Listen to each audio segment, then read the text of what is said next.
Le plénum du Parti communiste soviétique évoque aujourd'hui l'élection au suffrage universel d'un président du RSS. Le pouvoir de Gorbatchev pourrait en sortir renforcé. Aoun remporte une bataille dans la guerre entre chrétiens. Il arrache aux forces libanaises la place forte de Dbaïé. Enfin un don pour la petite Anne. L'enfant atteinte de mucoviscidose a subi cet après-midi une greffe bipulmonaire. Une grande Allemagne à l'assaut des Jeux Olympiques. Les sportifs de l'Est et de l'Ouest pourraient se trouver unis dans une même équipe à Barcelone en 92.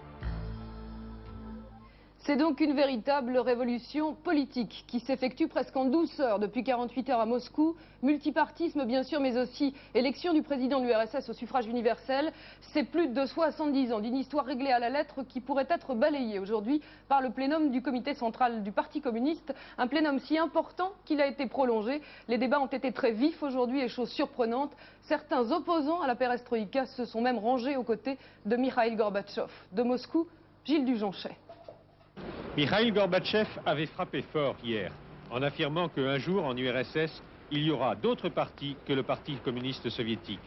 Alors ce matin, ils étaient encore un peu sous le choc, les caciques du comité central, pour la reprise des travaux du plénum. Pensaient que Gorbatchev leur a même proposé de se retrouver tous à nouveau, dans 3 semaines environ, afin cette fois d'adapter les statuts du parti aux nouvelles réalités.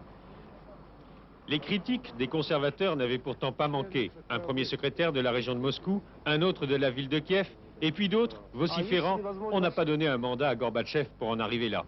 Mais tout cela semblait un combat d'arrière-garde. Ce matin, le célèbre chirurgien des yeux, l'académicien Fiedorov, disait à qui voulait l'entendre, on ne peut rien y faire désormais, c'est le peuple aujourd'hui qui nous pousse à changer les choses.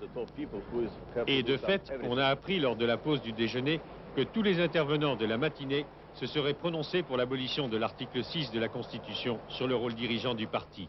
Même Ligatchov, le grand ténor conservateur. Comme hier, les travaux se sont déroulés à huis clos. Nous attendons la conférence de presse, si elle a lieu, pour en savoir plus. De même que la publication dans leur intégralité des textes des discours.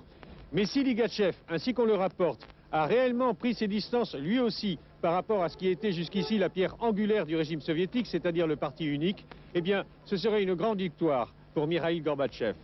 Gilles Dujonchet, FR3, à Moscou. Voilà, et puis j'apprends justement à l'instant que M. Ligatchev demande un débat parlementaire sur la réunification allemande. Cette révolution, les soviétiques la vivent bien sûr au travers de la presse. À Moscou, la Pravda, les Nouvelles de Moscou et d'autres journaux consacrent évidemment la plupart de leurs publications au plénum. Reste que les journalistes sont toujours très prudents. Reportage de nos envoyés spéciaux Pascal Verdeau et Marc Doux. La fin du monopole de la vérité et de la parole pour le Parti communiste, ici à Moscou, était déjà dans l'air du temps et dans les esprits. Demain, lorsque la presse aura eu le temps de digérer l'événement, elle reflètera ce sentiment général. Mais aujourd'hui, elle se contente de nous donner le discours de M. Gorbatchev. Pour la Pravda, citant le secrétaire général, la démocratisation doit s'accompagner du pluralisme politique. Création par étapes de différents partis, le PC est prêt au dialogue. Où allons-nous, s'interroge la tribune des ouvriers, qui cite la lettre envoyée au secrétaire conservateur du parti d'Ukraine. Où allons-nous, monsieur Gorbatchev? Le peuple ne vous pardonnera pas si vous liquidez le socialisme. Alors, fuite en avant ou percée de la démocratie, l'URSS, on le sait, est très attaché à rénover sa fédération. Or, le point le plus fort de cette fédération, c'était justement le parti. Et pour clore cette page soviétique, je vous laisse tout de suite découvrir le dessin de BAP. 70 ans d'histoire balayée et Staline qui se retourne dans sa tombe. À l'étranger, toujours, le Liban à feu et à sang. En dépit d'un nouveau cessez-le-feu, les combats ont repris aujourd'hui entre les camps chrétiens. Une nouvelle flambée de violence particulièrement meurtrière. En 7 jours, les affrontements auraient fait plus de 300 morts et 1200 blessés. Et ce soir, la situation dans les hôpitaux de Beyrouth est catastrophique. La France tente d'organiser une aide médicale d'urgence, mais il faudrait pour cela que les deux camps acceptent de respecter une trêve de quelques heures. Philippe Pister. 7e jour de combat, Beyrouth, toujours sous l'enfer des bombardements. Mais après une semaine de lutte indécise, le général Aoun semble aujourd'hui prendre l'avantage, avec surtout la prise de Dbaïé, verrou stratégique à une dizaine de kilomètres au nord de Beyrouth. Cette localité ouvre à l'armée d'Aoun la voie vers les fiefs des forces libanaises de Samir Jaja, au nord du pays chrétien. Combat terriblement meurtrier, 38 morts rien que ce matin, plus de 300 morts et plus de 1200 blessés en une semaine d'affrontement. Les hôpitaux du Beyrouth chrétien lancent des appels de détresse. Ils sont saturés par l'afflux des blessés. Plus d'eau, plus de nourriture, d'oxygène, de sang et de plasma. Les morgues emplies de cadavres que personne ne peut venir chercher et enterrer. Pendant ce temps, tous les appels à la raison restent vains. Le pape Jean-Paul II vient de demander aux belligérants d'arrêter leur combat fratricide. Quant au secrétaire d'État français à l'action humanitaire, Bernard Kouchner, arrivé hier soir à Beyrouth, il n'a pu que constater, je cite, que toute opération de secours est impossible dans l'immédiat. Il faut à tout prix un cessez-le-feu.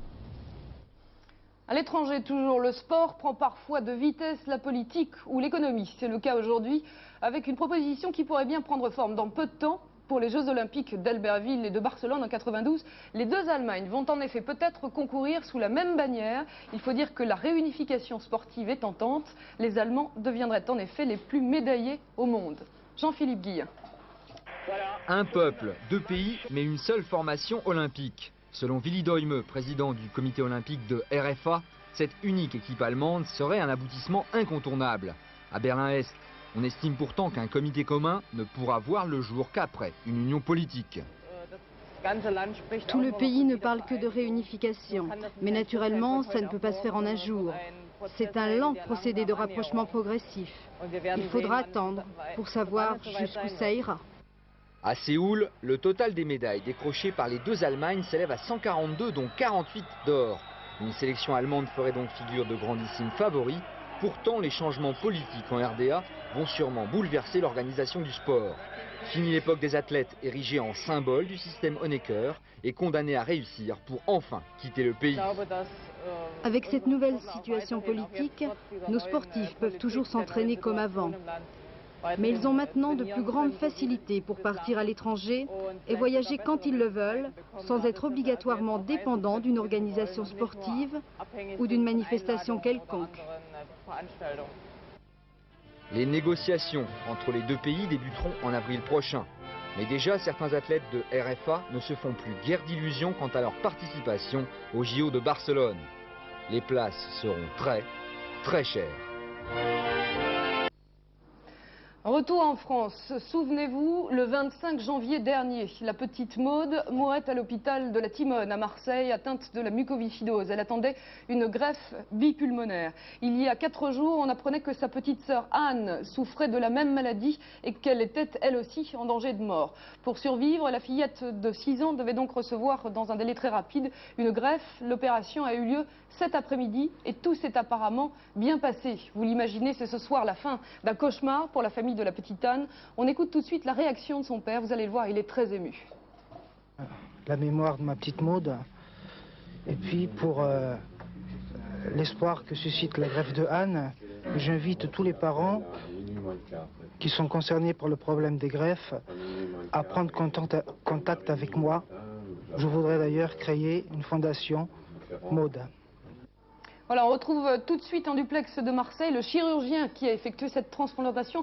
Professeur Noirclair, première question bien sûr, comment s'est passée l'intervention et surtout comment va la petite Anne ce soir?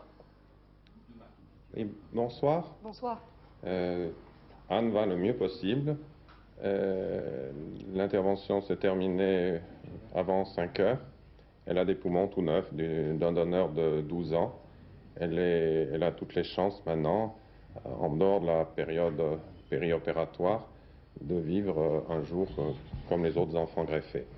Êtes-vous confiant pour l'avenir? Y a-t-il des risques de rejet? J'imagine que oui. Oui, les rejets arrivent très souvent après les transplantations. En matière de transplantation pulmonaire, on a la chance qu'ils soient relativement bien maîtrisables par le traitement. Presque tous nos enfants ont eu une crise de rejet, mais aucun n'a eu une issue fatale. Alors ce soir, professeur Noirclair, l'histoire dramatique de cette famille a un peu mis en lumière les problèmes de greffe d'organes. Est-ce que vous pensez qu'il faille mettre en place une nouvelle organisation? Et si oui, laquelle et comment? Non, pas du tout.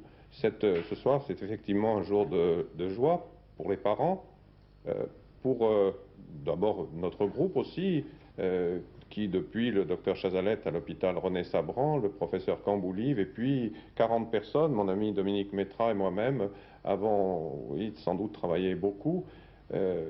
C'est un jour de joie, mais nous n'aurions pas pu le faire sans l'organisation très au point qu'est France Transplant, sans ce réseau que cette association a mis au point et qui, à travers la France et à travers sa liaison avec l'Europe, permet actuellement de profiter le mieux possible des transplants d'organes. Mais tout le monde n'a pas la chance d'avoir un transplant au moment voulu. C'est ce que Maud n'a pas eu cette chance, Anne l'a eu.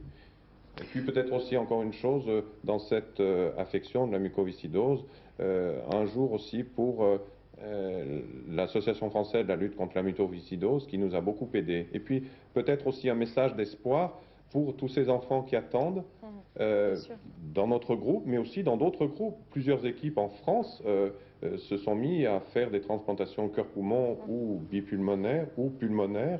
Nous sommes une équipe parmi d'autres. Nous sommes très heureux ce soir de ce résultat. Merci de votre message d'espoir.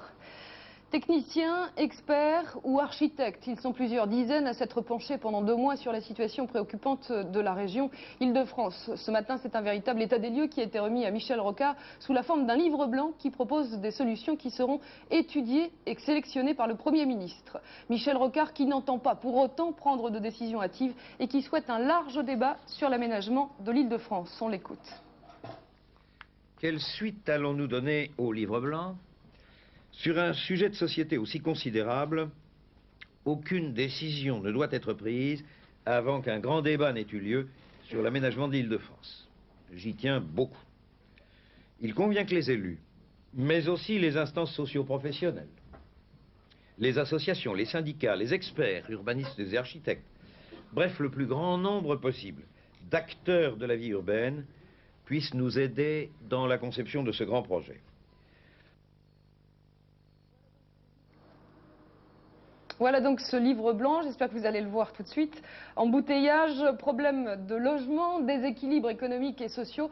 Le diagnostic du malade Paris est devenu inquiétant. Pour y remédier, plusieurs experts ont donc imaginé un traitement de choc présenté ce matin sous la forme de ce livre blanc. Hervé Dino nous détaille tout de suite les grands axes de ce projet. Ce livre blanc est placé sous le signe de la reconquête. Reconquête de la petite couronne formée par les départements de Seine-Saint-Denis, des Hauts-de-Seine et du Val-de-Marne. Il s'agit de permettre à Paris de desserrer sa ceinture naturelle que constitue le périphérique et de prendre ses aises chez ses voisins. Le nouveau Paris s'articulera autour de 3 points, la zone de la Défense-Gennevilliers, la Seine en amont de Tolbiac et la plaine Saint-Denis. 20 à 30 000 logements nouveaux seront construits dans ce vaste secteur, la priorité étant donnée aux logements sociaux. Tout projet de construction devra respecter cette adéquation, 1 mètre carré de bureau pour 2 mètres carrés d'appartement. En grande banlieue, le livre blanc préconise la relance des 5 villes nouvelles qui deviendraient de véritables pôles d'emploi et d'habitat. Par ailleurs, 2 nouveaux foyers d'urbanisation seraient créés au nord, autour de Roissy, et au sud, autour de Massy-Saclay. Enfin, pour mettre un terme à la dégradation constante des transports, une vaste rocade ferrée entourera l'ensemble, facilitant les liaisons interbanlieues. Elle sera doublée par les 2 vastes anneaux routiers que constituent l'A86 et la Francilienne, actuellement en cours d'achèvement. Alors pour rendre plus concret encore ce livre de propositions, un exemple, celui de la plaine Saint-Denis en banlieue nord de Paris. Gros plan sur une zone industrielle à la dérive, ambiance polar très noire. Suivez le guide, l'écrivain Didier Deninx, accompagné de nos 2 inspecteurs, Morad Aïtabouche et Joseph Stual. Donc ici, il y a 10 ans, c'était des grosses entreprises de plusieurs centaines de salariés. Puis en 15 ans, tout a été rasé de cette manière-là et ça a été une espèce de traumatisme sur la région qui est pratiquement comparable au niveau de la ville à ce qui a pu se passer dans l'est de la France. La plaine Saint-Denis aux portes de Paris, 650 hectares répartis sur 3 communes, Aubervilliers, Saint-Denis, Saint-Ouen. Terrain vague, usines désaffectées, entrepôts abandonnés, cette zone industrielle a été frappée de plein fouet par la crise. Au lieu d'améliorer à fur et à mesure et puis de donner aux gens pour peupler le quartier, au contraire, c'est l'exode. Alors, pour nous, ça n'arrange pas le commerce du quartier. Hein. Aujourd'hui, ici, il reste moins de 10 000 habitants à très bas revenus. Pour la plupart étrangers, logés dans des immeubles souvent insalubres. Pourtant, même si le décor rebute, l'enjeu est important. Les promoteurs immobiliers pointent leur nez, mais les mairies communistes veillent au grain. Leur slogan, non au tourisme de luxe, oui à la relance industrielle.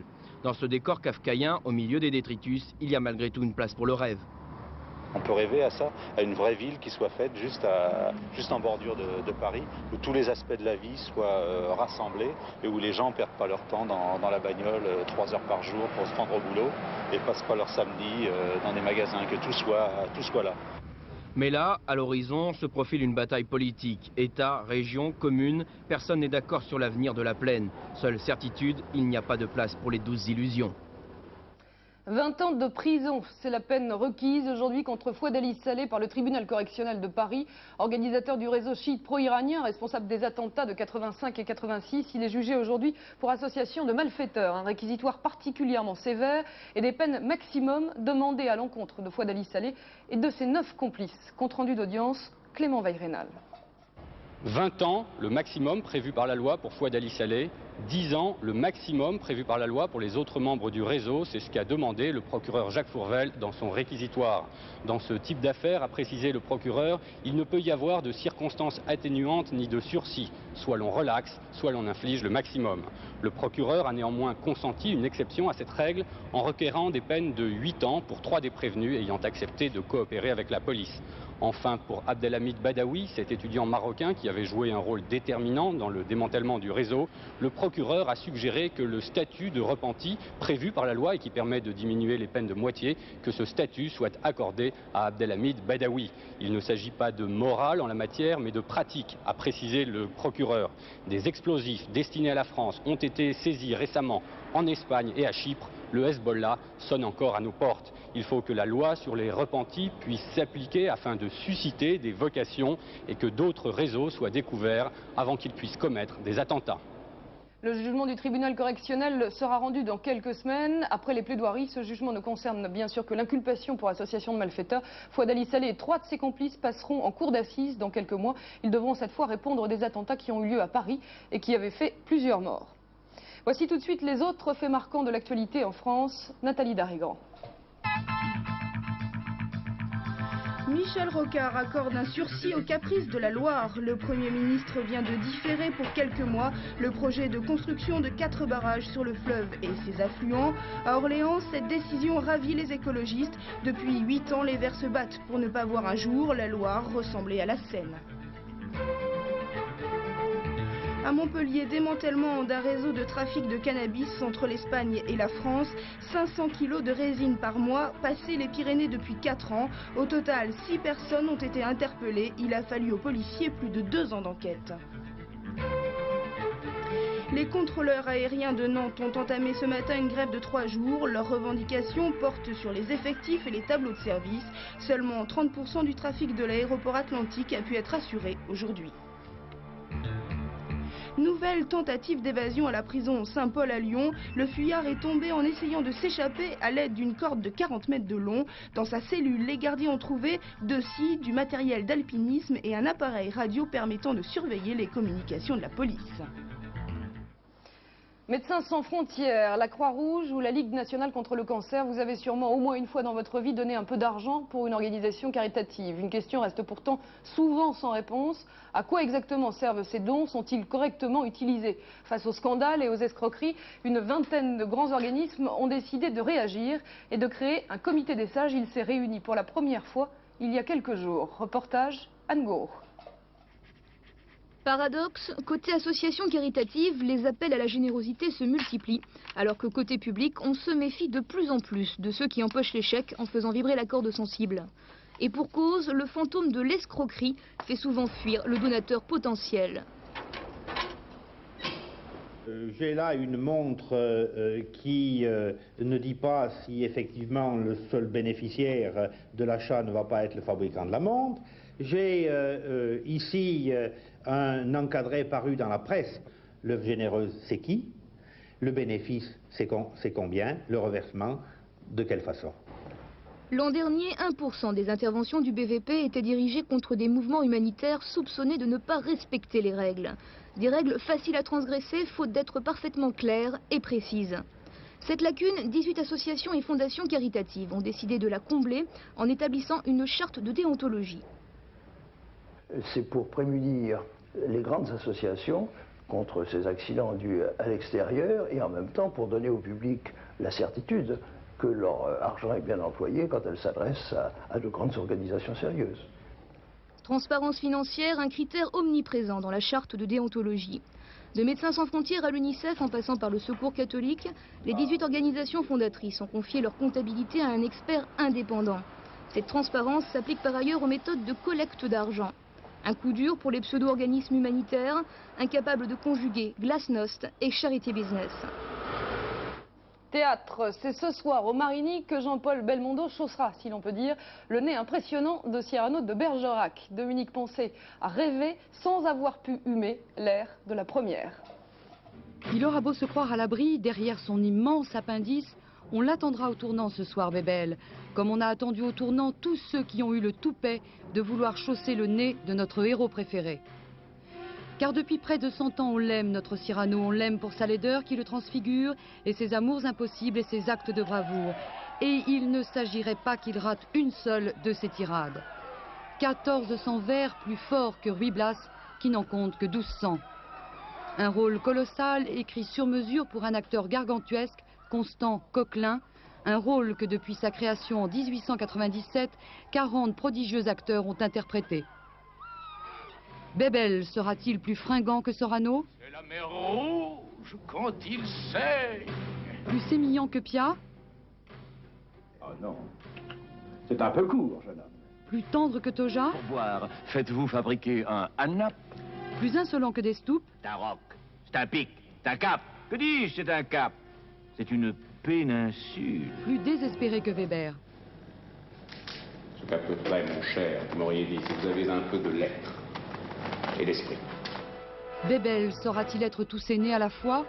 Jean-Paul, je veux que ton Cyrano soit le dernier, lui aurait dit Robert Hossein, mais c'était sans doute sans savoir que Depardieu pointerait aussi son nez, et là, sur grand écran, le duel ne devrait pas manquer de panache.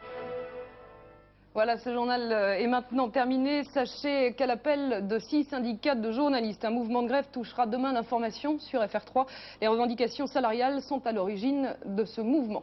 Les rendez-vous d'information sur la 3 ce soir à 22h15, Soir 3 présenté par Marc Hautement, demain midi avec le midi tout en images. Et puis à 20h30, Rencontre, une émission sur l'intégration des communautés d'immigrés, l'occasion du grand retour de Michel Pollack sur le petit écran. Invité de cette émission, Michel Drucker, Smaïn ou le couturier Azedine Alaya.